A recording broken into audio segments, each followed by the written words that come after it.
ben salut les ch'tiblettes. Et ouais, je vous fais une petite vidéo. On va changer un petit peu par rapport à ce qu'on fait d'habitude. Je vais faire des petites vidéos pour expliquer un petit peu ce qu'il y a sur le serveur. Et là par exemple, je vais surtout me mettre au niveau du spawn pour vous montrer sur le serveur comment on peut faire pour protéger sa zone. Et beaucoup de joueurs demandent comment est-ce qu'il faut faire, qu'est-ce qu'il y a, etc. Donc je vais me mettre en GMC pour expliquer via la vidéo, ce sera beaucoup plus simple. Et je vais me give tout simplement les items. Donc là je vais les mettre moi en bleu pour que vous puissiez voir ce qui se passe. Et je vais mettre aussi un panneau, c'est tout ce qu'il va vous falloir. Donc ce tuto va vous expliquer un petit peu comment protéger votre zone.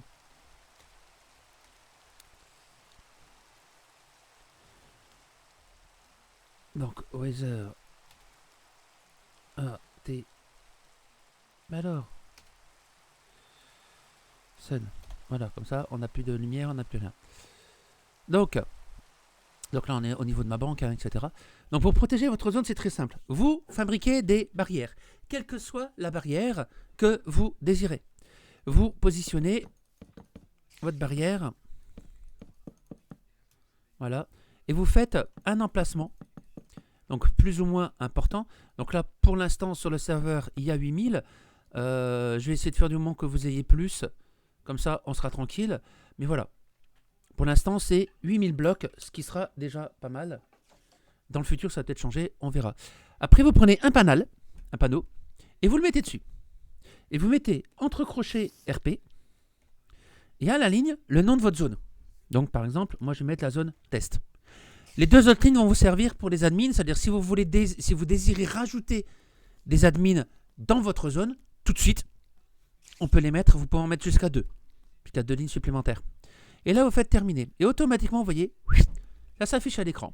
Ça vous donne, on va mettre comme ça, la région revendiquée. Combien il y a eu de régions de revendiquées. Bon, moi, j'en ai qu'une. Pour l'instant, je suis en illimité, puisque bon, on est AOP, on est illimité. La surface totale utilisée, moins 56. La surface restante, illimitée. Je vous ai dit, hein, vous aurez droit à 8000. Donc 8000 moins les 56 blocs. La priorité de la région, etc. Ça vous donne toutes les informations. Ça vous dit, n'oubliez pas d'utiliser la commande /sethome pour retourner à ta /home quand tu le souhaites. Tu es dans la région test, voilà. Si on sort de la zone, il se passe terrain libre. Ça veut dire qu'ici, vous avez le droit de positionner un terrain. N'oubliez pas, vous êtes au spawn, donc vous ne pouvez pas poser d'objet. Et quand vous rentrez, voilà, tu es dans la région test du joueur, avec un S, ou des joueurs, je dis quoi. Et après, une fois que vous êtes dans la zone, donc vous êtes dans l'encadré, c'est pour ça que je vous le laisse, dans l'encadré de votre zone, vous faites tout simplement /rp flag. D'accord. Et là, vous avez l'intégralité des commandes de votre zone. C'est-à-dire qu'on peut permettre aux joueurs, je sais c'est un petit peu en anglais, permettre aux joueurs d'ouvrir ou de fermer les portes. False, ça veut dire non. True, ça veut dire oui. Vous voyez? Là, ça veut dire que j'autorise les joueurs à ouvrir les portes. Là, je refuse que les joueurs ouvrent les portes. Pareil pour les portes en fer. Et les doubles portes. Autoriser les joueurs à ouvrir ou à les portes en fer. Moi, je vous conseille de faire les portes ou les portes en fer. Vous faites ce que vous voulez. Hein, voilà. Après, vous avez avoir le droit d'en mettre un sethome dans la zone. Est-ce qu'il a le droit ou pas de faire un sethome? Ici, c'est autoriser l'accès à vos coffres. C'est-à-dire que si vous mettez dans votre zone ici vos coffres, ben voilà. À vous de voir. Est-ce que vous voulez qu'ils ouvrent les coffres ou pas? Et vous voyez, quand je sors de la zone est protégée, entre guillemets, sur toute la hauteur.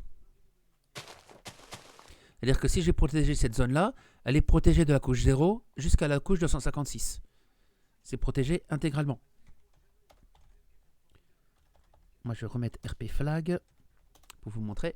Donc après, il y a tout. Hein. Est-ce qu'on a le droit ice? Est-ce qu'on a le droit au levier? Est-ce qu'on a le droit au bouton, d'utiliser les fameux boutons? Les blocs gravity, est-ce qu'ils ont le droit de voler? Pour ceux qui ont les élytres, entre autres, ont-ils le droit de voler dans la zone? Ici, là je vous conseille de le mettre toujours sur false, c'est est-ce que le feu peut se propager et faire des dommages à votre zone? Moi je ne vous le conseille pas, parce que n'importe qui va venir, il allume et il crame votre zone. D'accord? On va éviter. Donc place and break les spawners. Est-ce qu'on peut placer et détruire les spawners? Il faudra que je fasse encore un petit test, savoir est-ce qu'on peut vraiment les détruire ou pas. Il faudrait que j'en trouve un. Les blocs transform. Permettre la construction. Est-ce qu'ils peuvent construire ou pas dans votre région? S'ils peuvent construire, ils peuvent détruire. Avoir accès au système de redstone. Les effets. D'accord. Les pressure plates, c'est les plaques de pression. Pressure plate, plaque de pression. Livre d'essai, les téléportes, est-ce qu'ils ont le droit de se téléporter grâce aux Underpearl par exemple. Est-ce qu'il y a le PVP d'ouvert ou pas dans votre zone? Et inclut les joueurs inclut les membres et les non-membres. Donc est-ce que tous les joueurs peuvent faire du PVP ou pas dans la zone? Ici, c'est est-ce qu'ils ont accès aux Underchests? Ici, c'est placer des minecarts. Utiliser les potions. Comme ça, vous pouvez vous faire une petite zone PVP dans votre zone. Et puis, les gens ont le droit d'utiliser ou pas les potions, tout simplement. Est-ce que les mobs, quand vous leur donnez à manger, est-ce qu'ils peuvent ou pas apparaître? Vous savez, quand vous faites les vaches, est-ce qu'on a le droit d'avoir des bébés ou pas? Les flags, on a l'eau. Est-ce que l'eau et la lave peuvent être positionnés ou pas dans la zone? Et est-ce qu'ils ont le droit de couler, surtout? Ça, c'est la lave. Ici, on a l'Ice from Byworld, on a le mob griff, on a les earth passives. Voilà, interagir avec vos vaches, avec des choses comme ça. Vous avez le droit de refuser que les gens interagissent avec vos vaches. Ils n'auront pas le droit de leur donner à manger. Ou alors, vous leur autorisez de donner à manger. Les spawns des animaux. Donc là, c'est est-ce que les animaux peuvent apparaître ou pas dans la zone? Si vous mettez des vaches, par exemple, je peux vous conseiller de mettre le spawn des animaux, sinon vous n'aurez pas de bébés vaches. Et le spawn des monstres, est-ce que vous en voulez ou pas dans votre zone? Donc ça peut vous permettre de créer votre zone qui est par défaut protégée des explosions des creepers. Un creeper rentre dedans.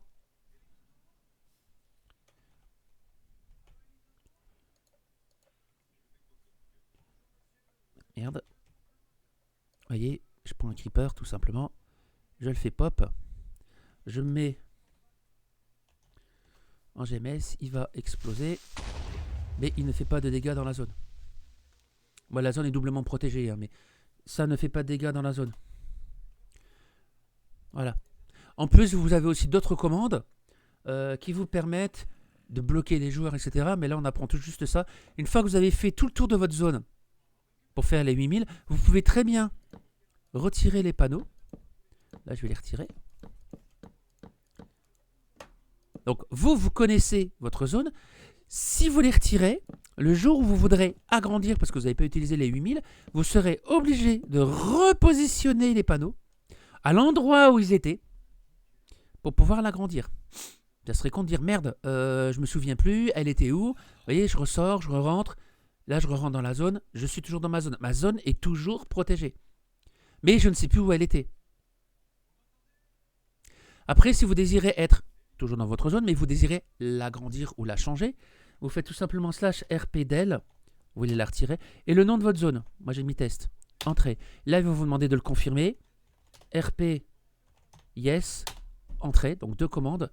/rp delete le nom de la zone, à vous de vous en rappeler. Ensuite, vous confirmez /rp yes, vous avez retiré la zone. Maintenant, je peux me balader tant que je veux, rentrer et revenir. La zone a été détruite. Vous remettez, c'est pour ça que vaut mieux. Moi, je vous conseille de laisser les panneaux, enfin les barrières, pour pouvoir agrandir dans le futur.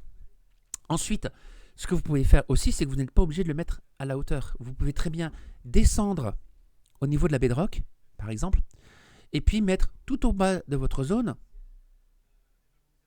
faire votre barrière. Je peux vous donner un exemple, par exemple. Je vais le faire en mode /home beacon. Voilà. Vous mettez votre barrière ici tout en bas au niveau de la... Comme ça, ça ne se voit pas. D'accord? Vous la mettez ici tout en bas, tout autour. Comme ça, vous avez fait votre propre zone.